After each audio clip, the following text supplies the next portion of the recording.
অনেকদিন পর ম্যাচ খেলার সুযোগ পেতে যাচ্ছে বাংলাদেশ নারী ফুটবল দল। সর্বশেষ গত জুলাইয়ে মিয়ানমারে অনুষ্ঠেয় এশিয়ান কাপ বাছাই পর্বে খেলেছিল আফিদা ঋতুপর্ণারা। প্রায় ৩ মাস পর আবারও জাতীয় দলের জার্সিতে মাঠে নামছেন লাল সবুজের প্রতিনিধিরা।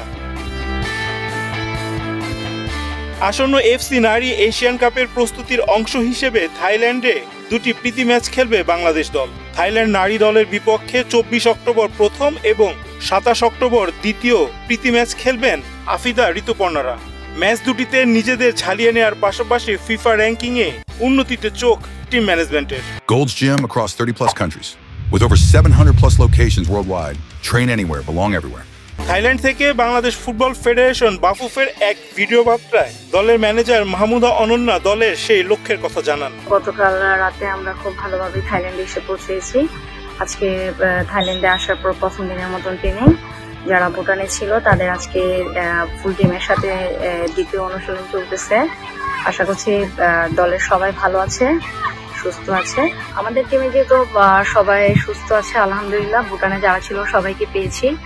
আর ওভারঅল সবকিছু ঠিক আছে। আশা করছি থাইল্যান্ডের সাথে ভালো একটা ম্যাচ দিয়ে আমরা শুরু করতে চাই, যেহেতু ফিফা ফ্রেন্ডলি ম্যাচ। 2টা ম্যাচই থাইল্যান্ডে অনুষ্ঠিত হবে।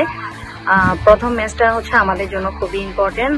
আমরা শুরুটা ভালো করতে যাচ্ছি। থাইল্যান্ড যেহেতু আমাদের দিক থেকে অনেকটা র্যাঙ্কিংটা পেয়ে গিয়ে আছে, আমরাও চেষ্টা করবো যে ফিফা ফ্রেন্ডলি ম্যাচ খেলার সুযোগ পেয়েছি যেন আমাদেরটা যত আরো কমিয়ে আনা যায় সেটা আমরা চেষ্টা করব।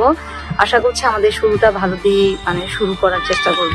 সর্বশেষ জাতীয় দলের স্কোয়াডে 2টি পরিবর্তন এনে থাইল্যান্ডে খেলতে গেছে বাংলাদেশ দল। জুন জুলাইয়ে মিয়ানমারে অনুষ্ঠেয় এফসি এশিয়ান কাপ বাছাইয়ের দল থেকে বাদ পড়েছেন নীলুফা ইয়াসমিন ও সৌরভী আকন্ত প্রীতি।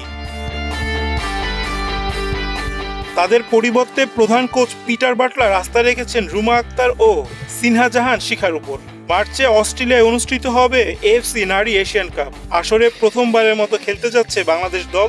বি গ্রুপে লাল সবুজদের খেলতে হবে উত্তর কোরিয়া, চীন ও উজবেকিস্তানের বিপক্ষে। এশিয়ান পরাশক্তি চীনের বিপক্ষে ম্যাচ দিয়ে মিশন শুরু করবে বাংলাদেশ। আসরের প্রস্তুতির জন্য বাংলাদেশ দল চট্টগ্রামের কোরিয়ান ইপিজেটে নিবিড় অনুশীলনে ছিল। চট্টগ্রাম থেকে ফেরার পর ঢাকায় 2 দিন কাটিয়ে প্রীতি ম্যাচ খেলতে থাইল্যান্ডে গেছে বাংলাদেশ নারী দল। রায়হান রাসেল, বাংলাদেশ প্রতিদিন।